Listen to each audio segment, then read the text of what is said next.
For a record 6 years now, Squarespace has been helping me turn my dream into reality. And that's what Squarespace does for millions of other people too. Their industry-leading website creation tools help millions of people start new careers, build new businesses, or just get things done. They're offering a special discount to viewers of this channel, so stick around to the end of the video to learn more.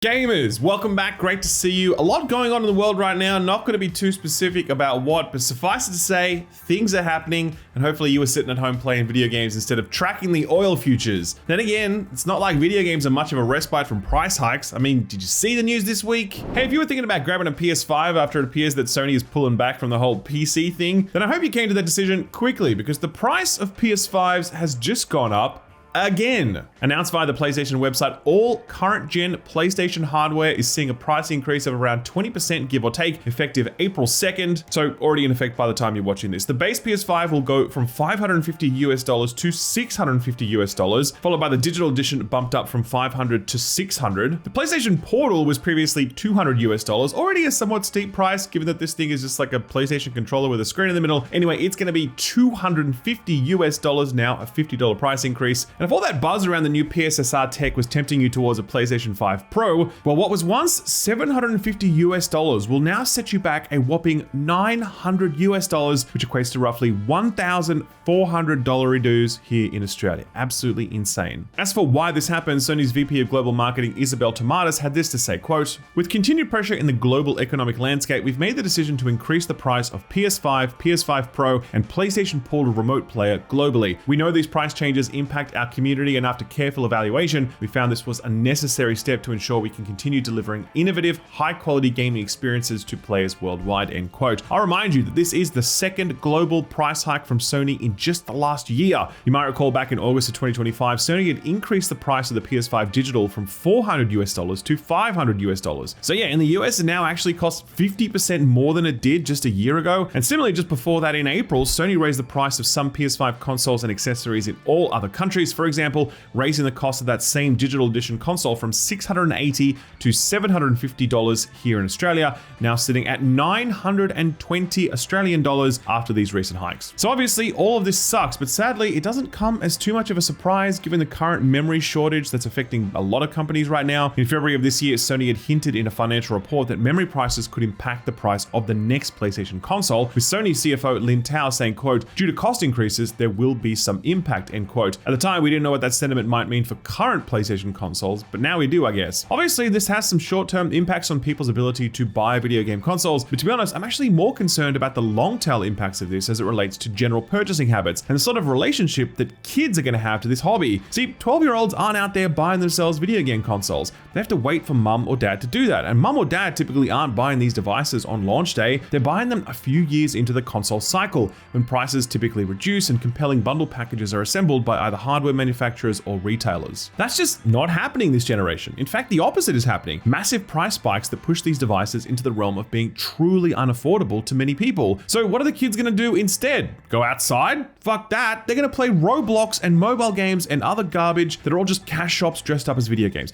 The average age of the core gaming consumer is rapidly increasing, not because we are getting older, but because kids are growing up playing different games on different platforms. And I'm sorry, but when my childhood was spent playing Ocarina of Time and their childhood was spent playing Steal a Brain Rot, I'm gonna say we are sliding back as a civilization. So I do hope these price increases are just a memory blip owing to the AI hyperscaling going on right now. But to be perfectly honest with you, I suspect the price shift we're seeing here is at least a little bit permanent. And I think that console manufacturers are gonna face a bit of a reckoning if they don't find ways to keep this hobby accessible, especially to the kids. While Sony is raising the price of hardware, Nintendo is lowering the price of their software. Sort of. Here's what they had to say, quote, "Beginning in May 2026 and starting with pre-orders for Yoshi and the Mysterious Book, new Nintendo published digital titles exclusive to Nintendo Switch 2 will have a minimum suggested retail price that is different from the physical versions. Nintendo games offer the same experiences whether in packaged or digital format, and this change simply reflects the different costs associated with producing and distributing each format and offers players more choices in how they can buy and play Nintendo games. As always, retail partners set their own prices for physical and digital games, and pricing for each title may vary," end quote. Following a query from IGN, Nintendo clarified that, quote, "The cost of physical games is not not going up, end quote. So this is really just a case of the cost of digital games being lower. And yeah, as stated, we can see that this is already in effect for the upcoming Yoshi game, where over on the US Nintendo store, it's listed at a price of $70 for the physical version and a $60 price point for the digital version. Do note that this is not an entirely new thing, as first-party Switch 2 games in the UK, Europe, and Japan already had their digital versions listed at a slightly lower price point, but now it seems like it's going to be happening globally as well. It's unclear how this applies to physical game key cards, given that they're basically just a digital game code in a box. But if they aren't impacted by this, then I imagine many people will just opt to buy those games digitally, which probably would have made things easier for people like Austin when game key cards for Pokemon Pocopia were completely sold out across Australia. And while this is good news, there's also a flip side to it, which is that it will accelerate the move towards an all-digital future, where publishers don't even bother releasing physical versions of games because the market is now conditioned to purchase digitally. This has flow-on impacts for things like physical retail presence, game preservation, emulation, the second-hand market, and more. The shift does feel inevitable, given that most distribution models have moved to become almost exclusively digital, and video games are just as easily pumped down the intertubes as a song, book, or movie. Still, something is lost when that happens, and it gets lost even faster when the economics offer clear incentives to sign up to that digital future. Flicking over to some brief Xbox news now, and newly appointed Xbox CEO Asa Sharma appears to be in full brand repair mode, describing that this is an Xbox marketing shtick from just about everywhere, and we recently got some clarity as to why, even if the answer is fairly obvious. Responding to Windows Central, Microsoft said, quote, Asha retired This Is an Xbox because it didn't feel like Xbox. She's personally leading a reset of how we show up as a brand, end quote.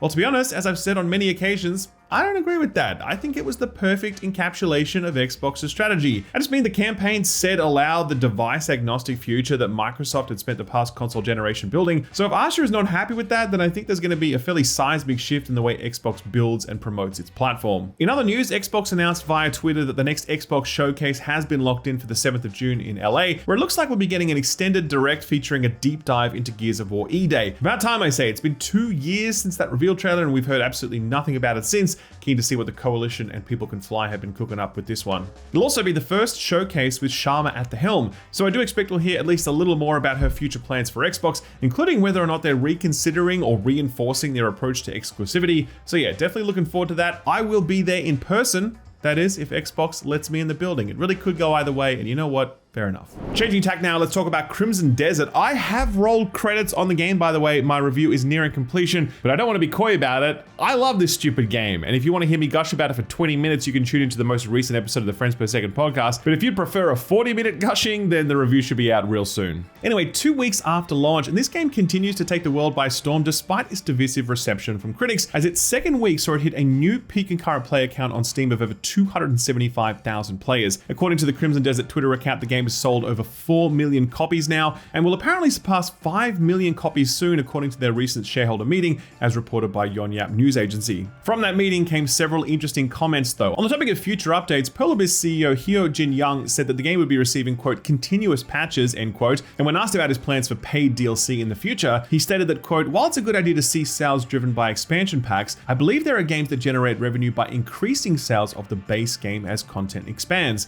I want to make strategic decisions that ensure the base game of Crimson Desert sells well, end quote. And yeah, he certainly put his money where his mouth is. In just the last 2 weeks, the game has had multiple updates that address the expected things like bug fixes, optimization, minor improvements to combat responsiveness, and notably the removal of AI-generated art, which Pearl Abyss claims were temporary assets mistakenly left in the game. But the most recent update saw pretty significant additions too. The gliding mechanic is much more generous from the get-go now. There was a bug people found where you could air dash by stabbing the air, and Pearl Abyss have now baked it in as an actual mechanic. Players were disappointed that the horse was the only real permanent mount in the game, given how much of the marketing suggested otherwise, so Pearl Abyss just added a bunch of new mounts to the game, including a wolf that fights alongside you during combat. So yeah, it's pretty crazy how fast they've been pumping out updates, and I suspect this game will have very long legs because of that. Certainly, the agility is one of the benefits of this team, given that they have an MMO background. In fact, the game is doing so well that Pearl Abyss might even consider a port for the Switch too. Speaking on the topic, the CEO said, quote, since the Switch still has lower specifications compared to other console devices,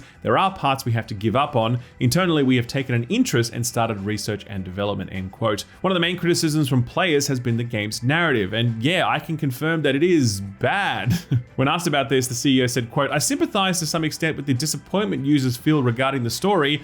I think it would have been nice if we could have done a better job with it. The production team tried to make up for the shortcomings in the remaining time, but ultimately we focused on strengthening the gameplay, which is what we do best, end quote. To that point, on the latest episode of the Friends Per Second podcast, we actually spoke to Alec Newman, the voice actor for Crimson Desert's protagonist Cliff, who shared his thoughts on why the story is the way that it is. He described his involvement with Crimson Desert as very different compared to other projects he's been part of, suggesting that the main problem was how all over the place the writing process was. Quote, "The boon of this game is clearly the size of the open world and, the fact that you can pick up a cat," end quote, which he attributed to, quote, "the preference of the developers and the people who wrote the scripts for these games, which kept changing. So at various stages, it felt like you were making a TV series where they kept moving the focus. And in fact, it's not a secret if you look at the way that Crimson Desert came into being, they did move things around," end quote, referring of course to the fact that Crimson Desert began its life as an MMORPG. One key example he pointed to was the narrative core of the game, that of Cliff's relationship to his fellow Greymane comrades, was decided much later in production,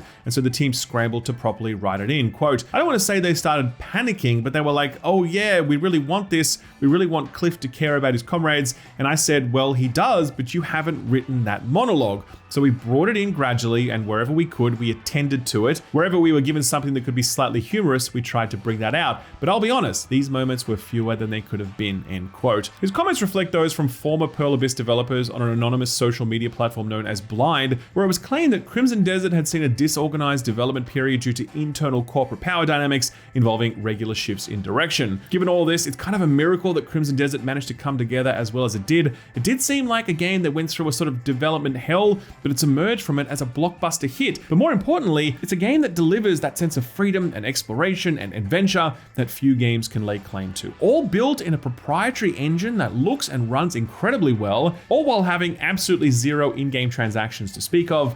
Real landmark achievement for Pearl Abyss, and I would not be at all surprised to see this thing get more than a few Game of the Year nominations at the end of the year, even if GTA 6 is probably going to sweep all the categories.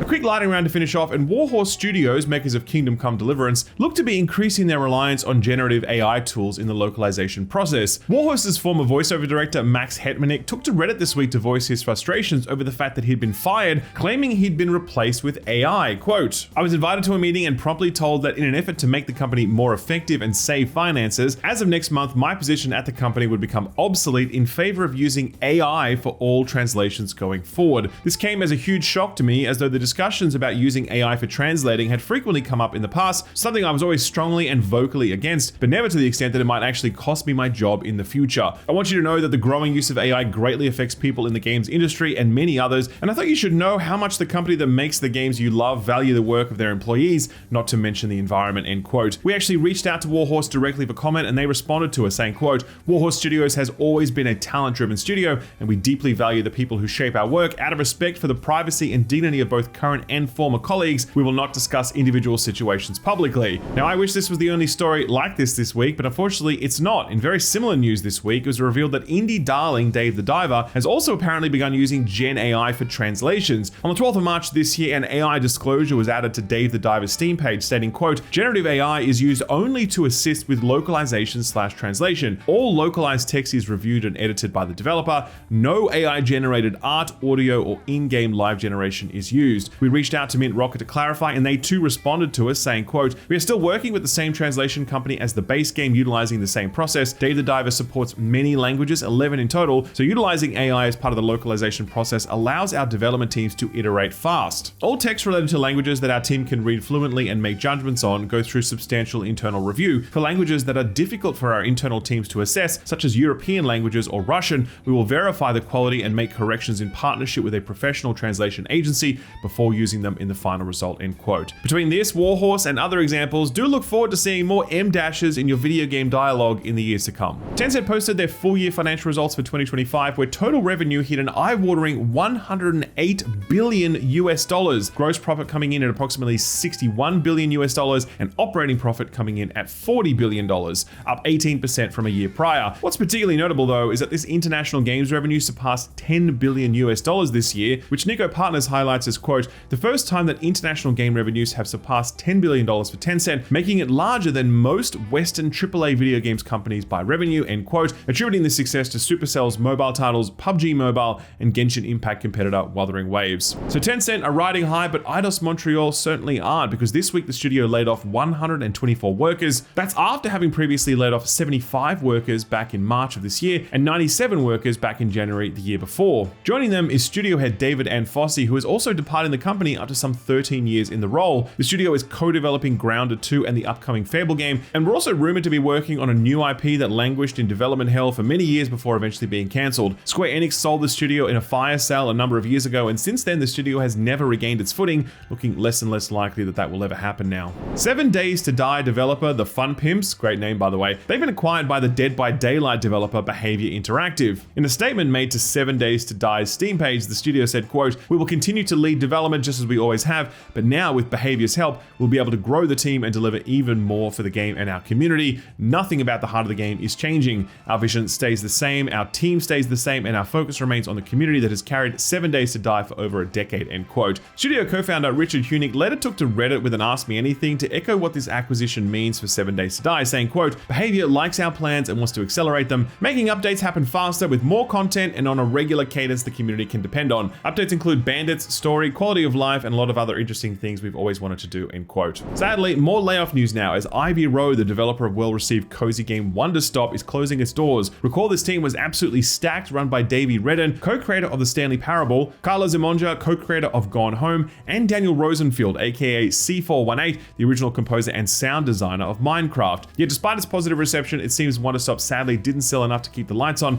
and the studio struggled to find investors for their next project. Their blog post reads, quote, "While we had a new project, Engine Angel, that we were excited about, unfortunately the funding didn't come to fruition and the studio had to shut down. It's a particularly tough time for raising game funds, so while we weren't necessarily surprised, we are disappointed we won't be able to bring Engine Angel to life together as a team," end quote. They went on to cap off the post with a touching farewell, saying, quote, "We're so proud that we got to create something together as a team that was ultimately experienced by hundreds of thousands of players. We hope that you're inspired to create something of your own someday, whether art, music, writing, or even a video game of your own," end quote.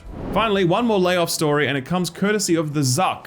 After laying off 1,000 staff at Reality Labs in just January this year, resulting in the closure of 3 internal studios, they've just let go of around 700 more staff across Reality Labs. This, of course, happening in the same month that they shut down the VR component of their floundering metaverse project, Horizon Worlds. For some added context here, Meta posted its financial results for the 2025 fiscal year after the January layoffs, reporting Reality Labs operating losses at $19.2 billion, up from the $17 billion in operating losses from the year prior. At the time, Meta CFO Susan Lee said Meta continued, quote, "to have optimism in the future of VR," end quote. And CEO Mark Zuckerberg also commented that the company was continuing to work on making Horizon Worlds, quote, "a massive success on mobile and making VR a profitable ecosystem over the coming years," end quote. Since then, Meta has all but walked away from its VR ambitions, pivoting a huge portion of the Reality Labs team to its AI stuff. A shame that Zuck couldn't pump prime the VR segment in the way that he had hoped. But luckily, we'll always have this image to refer back to. $80 billion spent, and this literally was the best thing to come out of it. So what got announced or delayed this week? Well, if we count the Xbox partner preview, which we are, then a lot. 19 games in total were shown by Microsoft in this one, 7 of which were brand new by our count, and many of them are slated for multi-platform releases. Thank you, Xbox, for not being too afraid to show the logos of your competitors, though I'm curious to know how long that's gonna last for. We'll run through some of the more notable reveals here, starting at the top with Hunter the Reckoning Death Wish. This is a new first-person RPG in the supernatural World of Darkness tabletop RPG franchise, the same one that houses the likes of Vampire the Masquerade. And that's about all we know for now. Now, funny story about this one, a work-in-progress build of this game was actually leaked a few weeks ago by mistake during an update for RoboCop Rogue City, where they literally replaced the files for Rogue City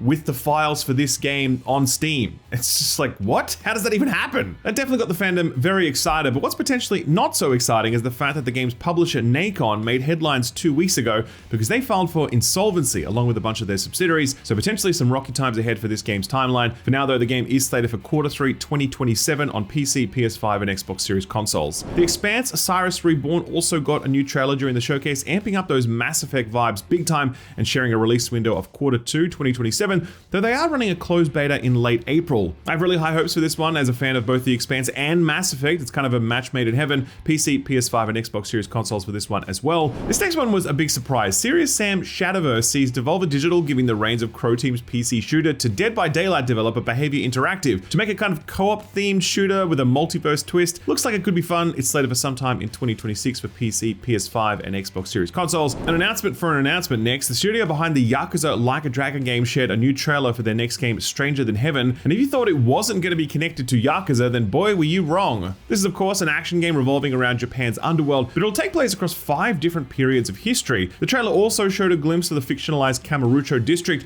which is the location where Yakuza is often set, and then said that there would be a dedicated showcase for this game on the 6th of May this year. Our guess is an early 2027 release date because this studio loves to release games around that time. PC, PS5, and Xbox Series consoles for this one too. Another new game announcement was the next one from British studios Rebellion, who you'll probably know best for the Sniper Elite series, but also Atomfall from last year. Their next one is called Alien Deathstorm, and it seems to be a sci-fi horror action game set on an off-world colony with aliens and storms. Real straight shooters there, these folks. Slated for 2027, again at PC, PS5, and Xbox Series consoles. From the UK to Australia now, and it seems like the BBC, who hold the licensing rights to Australian kids cartoon Bluey for some reason, have finally realized that when you're working with a property this culturally specific, you need to give the work to Australian game developers. Bluey's Happy Snaps is an exploration and photography game in the vein of Toem, if you know that one, where you can explore Bluey's beautiful home city of Brisbane, or as we call it, Bris Vegas. As a Sydney-sider, I have to inform you how inferior it is to our beautiful Harbour City, but hey, I am happy that it is being developed by local studio Gameloft Brisbane, who I trust will get the hyper-specific details about their own city right. This is the developer that did the Carmen Sandiego reboot last year, which also included Brisbane for absolutely no good reason, so keep fighting that good fight, team.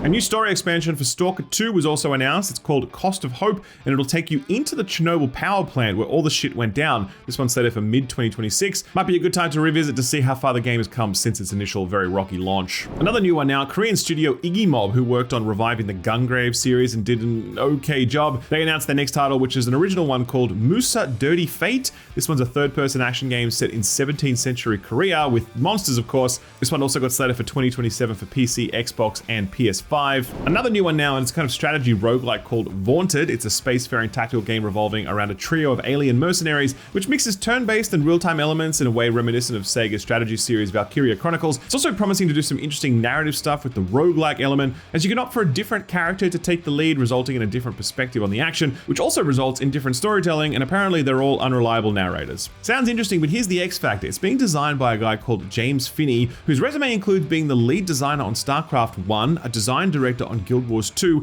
and also has design credits on State of Decay and Gigantic. Rip to that last one. This one's slated for 2026 for PC and Xbox only, so do keep an eye out. And finally, the partner showcase closed with Artificial Detective, a slick-looking third-person action-adventure game set in the far future, where you play a kind of robot detective who's investigating the disappearance of all humans while accompanied by a human girl. So kind of like Pokemon Pocopia, I guess. This one's being developed by a new outfit called Vivix, which boasts developers who have worked previously at Crytek, among other places. Looks interesting. It'll be out for PC and Xbox Series consoles. All right, that's it for the partner showcase. Elsewhere, we've got a couple of notable release dates. One for the PvP-focused Pokemon Champions, which is coming out on Switch on April 8th. That's really soon. Avatar Legends, the fighting game, will also be coming out on all platforms on July. A couple of folks on the team very excited about that one. A couple of cancellations and closures worth mentioning this week. The first is PUBG Blind Spot, which is that 5v5 top-down tactical game put out by Krafton under the PUBG name. This one came out in early access just 2 months ago and was very unceremoniously shut down at the end of March. The developer Arc team said, quote, "We've come to the conclusion that we are no longer able to sustainably provide the level of experience we set out to deliver through early access," end quote.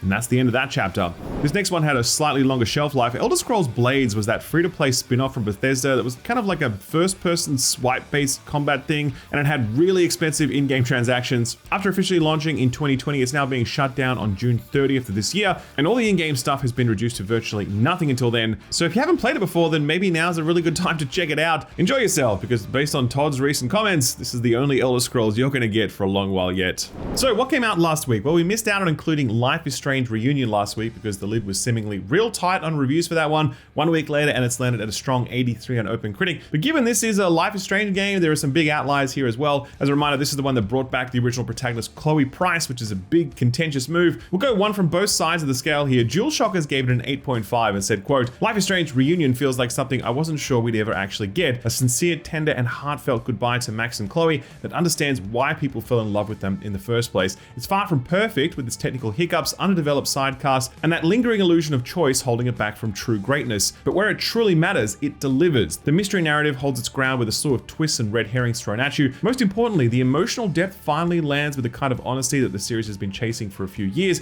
This isn't about surpassing the original, it's about making peace with its past, end quote. Meanwhile, here's Games Radar, who slapped a 2.5 out of 5 on it, saying, quote, Life is Strange Reunion feels like a series eating its own tail, character drama falling by the wayside. As a series fan, I'm susceptible to bringing back both a fan favorite mechanic in Rewind and fan favorite character in Chloe, which carries me through Reunion's opening hours, but this fails to leverage them to explore the sort of character dynamics I loved in previous Life is Strange games. Forget Rewind, where's the fast forward? It's about time Life is Strange could look into the future again, and I'm maybe beginning to realize why Life is Strange 2 and Life is Strange True Colors were wise to leave Arcadia Bay in the rearview mirror, end quote. Speaking of bringing back old characters, Super Meat Boy 3D also dropped this week, and on OpenCritic it's sitting at a comfortably fair 73. The gamer gave it 4 out of 5 stars, saying, quote, Even when Super Meat Boy 3D had me moments away from rage quitting, occasionally thanks to a death that wasn't my fault, I couldn't help but smile as I bashed my head on whatever wall I was struggling to jump off. Meat Boy's legacy is a very particular one that won't appeal to everyone, but even with some wobbles, 3D proves itself to be a sequel that's worth standing next to the original masterpiece, end quote. Aether and Iron was our radar pick from a couple of weeks back, and it's landed at a strong 78.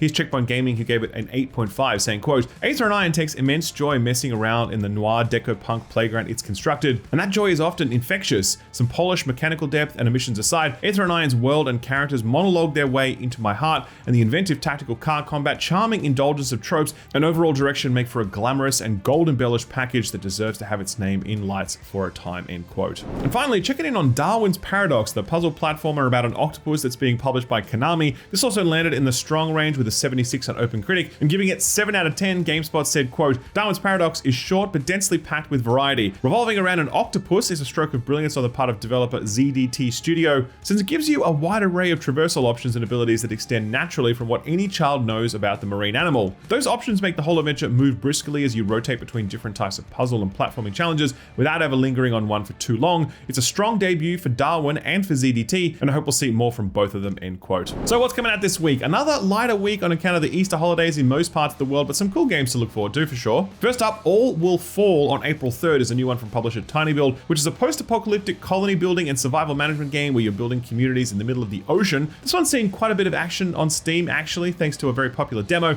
PC only for this one. Jumping over to next week, there's a new one being put out by Annapurna Interactive called People of Note, and it's a turn-based RPG set in a music-themed world where your party members all hail from different styles of music, and the big hook is the combat system, which involves rhythmic timing and musical mashups. This one's out on April 7th for PC, PS5, Xbox Series consoles, and Switch 2. Starfield is also hitting PS5 on April 7th, along with a big free update that brings in stuff we all wish was there at launch, like actual space travel. It's also releasing alongside another piece of paid DLC story called Terran Armada. Last one on April 7th is a hardcore FPS survival game called Road to Vostok, which also has been getting a bit of traction on Steam, and it's launching into early access. At a high level, it seems to be very focused on kicking your ass first and foremost, boasting realistic mechanics, a hostile world, and optional permadeath regions. Interested to see how this one goes next week. Moving on to Wednesday, April 8th, that free-to-play Pokemon PvP game Pokemon Champions releases on the Switch alongside Samson, a Tindleson story. This is the one from the studio founded by Just Cause creator Christoph Sundberg, focusing on 1970s style car action and melee fights in open world districts, though PC only for now. Finally, The Occultist is a new first-person narrative horror game published by Daedalic, where you play as a paranormal investigator looking for his missing dad. Puzzles and sneaking are the core mechanics here, so if you enjoyed the first half of Resident Evil 9, you might like this. PC, PS5, and Xbox Series consoles for this one. So you probably know by now that some of the people on this team find it impossible to go past a good deduction game, so if you're looking for a good mystery to punch through over the Easter break, then put this on your radar.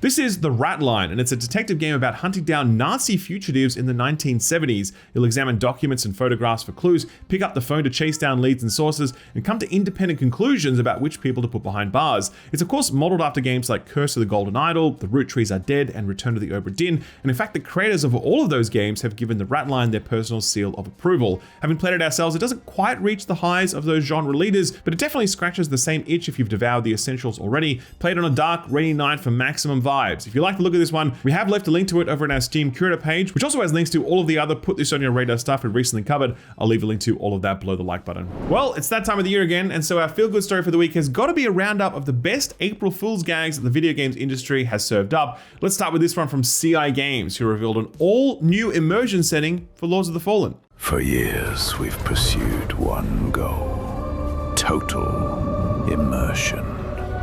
Introducing Helmet Vision. Feel every moment like never before. Very nice, CI. Good job. CD Projekt Red are rumored to be working on a new Witcher 3 DLC, so you can imagine the heart palpitations they prompted when they uploaded a new trailer to their YouTube channel, voiced by Doug Cockle, only for it to end up being this. Here we are again.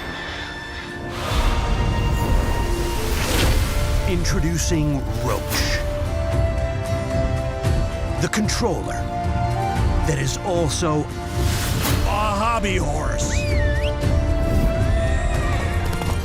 Now, thanks to precise motion tracking, Roach will never stray from the path like she used to.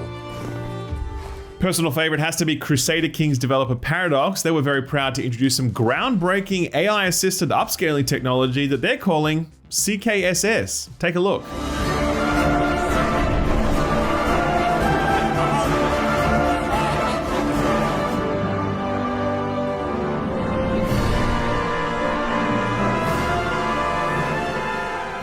But the best this year has got to be Warhammer 40k, who finally delivered the Emperor's justice in the way that it was always meant to be delivered, through song. Suffer not the alien to live. Embrace your righteous rage as you go take its dying breath. And that, ladies and gentlemen, is another show down. So glad you could join us, and especially pleased that you could stay right until the end, so a big thank you for that. This is the part of the video where I ask you to hit that like button because I like to think that we've earned it, but you can also hit the dislike button if you like. Any engagement is good engagement in the algorithm's eyes. Like I said, do look forward to my Crimson Desert review going up real soon, and then get ready for a bit of a quiet stretch, since there doesn't seem to be too much coming out over the next few weeks. Those things definitely heat up towards the back end of April with stuff like Pragmata, Saros, and the next Diablo 4 expansion, which I personally am very excited about. Okay, that's it from me. A big thanks for watching, and a big thanks to this video sponsor, Squarespace.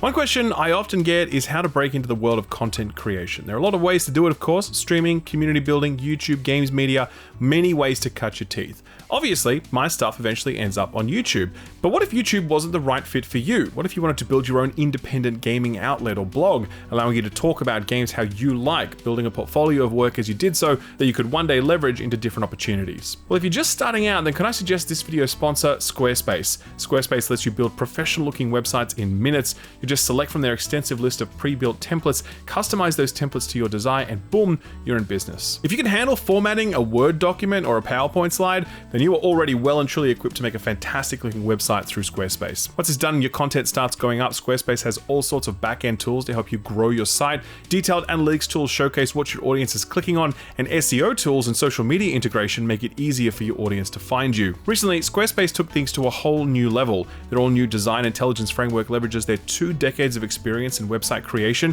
to give you even more tools to shape the website of your dreams, helping you with things like copywriting, tone of voice, product descriptions, and more. It's an easy-to-use end-to-end solution that could be the start of your content creation journey if the written word is something that interests you. If it is and you want to get started, then visit squarespace.com to start building your website through their free trial, and if you want to get serious, use offer code SKILLUP to get 10% off your purchase of a domain name. Thanks Squarespace for sponsoring the video, and thank you for watching it.